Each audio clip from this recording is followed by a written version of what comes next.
Bonjour à tous et à toutes, bienvenue sur The Weekend Spoke.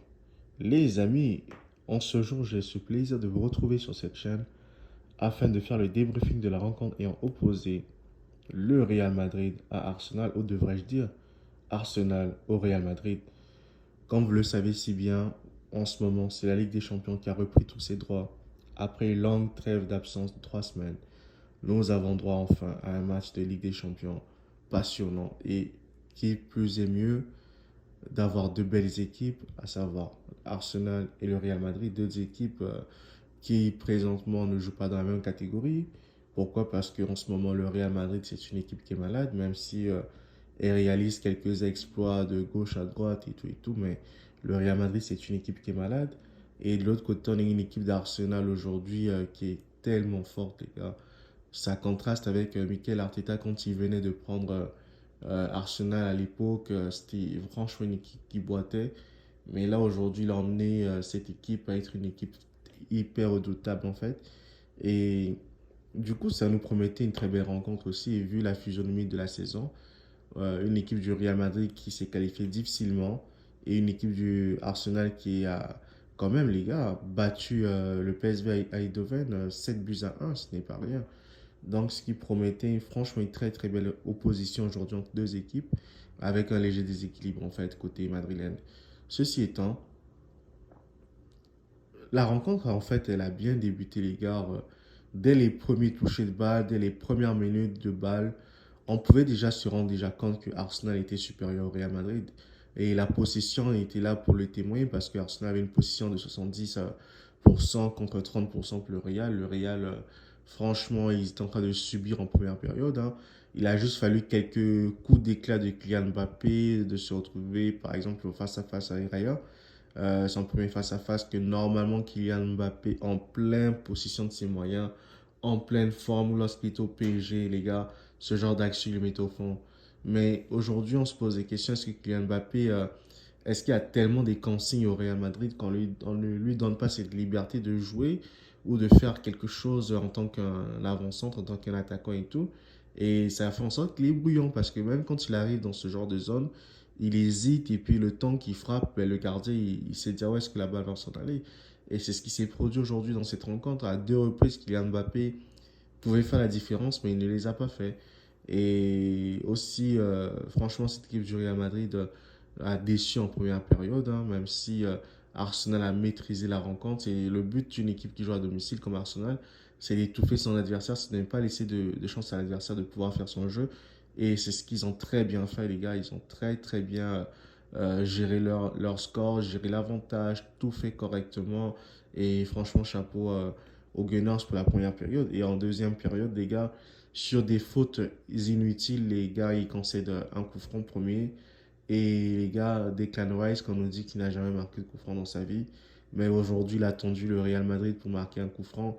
Et s'il vous plaît, les gars, il récidive encore quelques minutes plus tard, en marquant 10 minutes plus tard, en marquant un deuxième coup franc, les gars. Encore sur une autre faute qui aurait pu être évitée. Quand on sait qu'Arsenal, aujourd'hui, est une équipe qui est redoutable sur les coups de pied arrêtés, ce qui n'est pas le cas du Real Madrid, parce qu'avant la rencontre, Arsenal avait déjà eu à marquer 12 fois sur les coups de pied arrêtés, notamment les corners, même si les coups francs, c'est quand même très rare qu'ils marquent sur coups francs.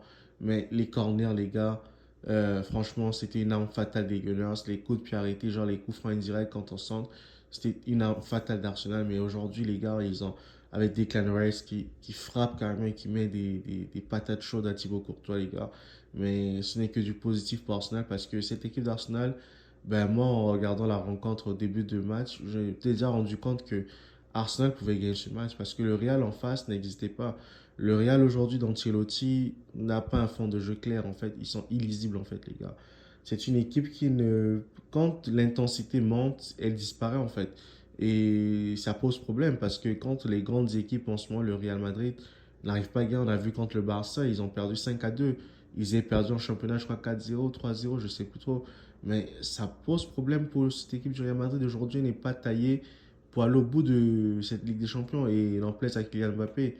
Mais cette équipe est malade, il faut du sang neuf, il faut que le Real Madrid change, il faudrait que Carlo Ancelotti il sera peut-être viré, on emmène un très bon entraîneur qui n'ait pas peur de donner la confiance à des gens comme Hendrick, mettre Vinicius Junior sur le banc de touche, mettre Rodrigo sur le banc, mettre Bellingham sur le banc, parce que à un moment donné, le Real Madrid n'arrive pas, les gars, et on ne va pas continuer à mettre des joueurs qui sont en ce moment néants dans les premières places du match. On ne va pas les continuer à les titulariser alors qu'ils ne produisent rien de bon. Parce qu'un Vinicius Junior, même s'il marque un but à Valence en week-end, mais le gars, il est nul. Il est en ce moment très nul. Et j'ai peur qu'il souffre du syndrome des joueurs et n'ayant pas remporté le ballon d'or et par la suite qui baisse les bras, les gars. C'est ce qui arrive à Franck Ribéry, c'est ce qui arrive à Antoine Griezmann et c'est ce qui arrive aujourd'hui à Vinicius Junior.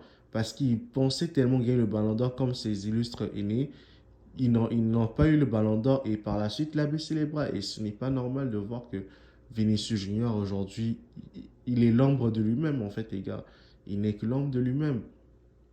Les matchs avec lesquels il faisait des différences, même au début de saison, le match à Dortmund, là où il avait fait une grande différence, les gars, en battant lui tout seul Dortmund, aujourd'hui, il était que l'homme de lui-même. Et il faut que Kylian Mbappé puisse franchement, dorénavant, prendre plus de responsabilité dans cette équipe et franchement vouloir faire jouer les gars. Parce que moi, je trouve que Kylian a été bon, mais certaines personnes disent qu'il était médiocre. Non, dans la finition, il a pêché, mais dans le contenu de la première période, Kylian Mbappé a fait un très bon match, les gars. Les autres n'ont pas suivi, ses compères d'attaque n'ont pas suivi. Pour moi, toute cette équipe à revoir, les gars. Que ce soit défensivement, milieu de terrain, offensivement, elle est à revoir cette équipe. Il n'y a que Thibaut Courtois et Kylian Mbappé aujourd'hui, on s'est rendu compte qui ont fait des bonnes choses. Mais tout le reste, les gars, c'est du néant. Franchement, et c'est décevant de voir une grande équipe du Real Madrid perdre 3-0 contre Arsenal, qui n'est pas une petite équipe d'Arsenal, les gars, parce que Arsenal, en ce moment, ils sont tellement injouables, les gars. Même s'ils ont fait un match nul récemment en championnat, mais n'empêche que cette équipe est très forte, les gars. Et je vois mal le Real Madrid gagner à Bernabeu contre Arsenal avec un score fleuve, les gars. En fait, j'ai du mal à le voir présentement. Peut-être que le week-end va faire en sorte que les gars vont se remettre la tête à l'endroit, ils vont rejouer, ils vont se donner les moyens de pouvoir y parvenir. Mais pour l'instant, euh, je ne vois pas le miracle madrilène se produire au match retour. Mais qui sait, on ne sait jamais, le Real est capable de tout. Et ce serait bon pour la suite, les gars. Quant à moi, c'était ma petite analyse et mon petit débriefing de la rencontre.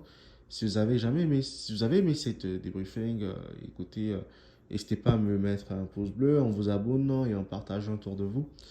Quant à moi, je vous dis à très bientôt les gars. See you guys. Ciao, ciao. See you.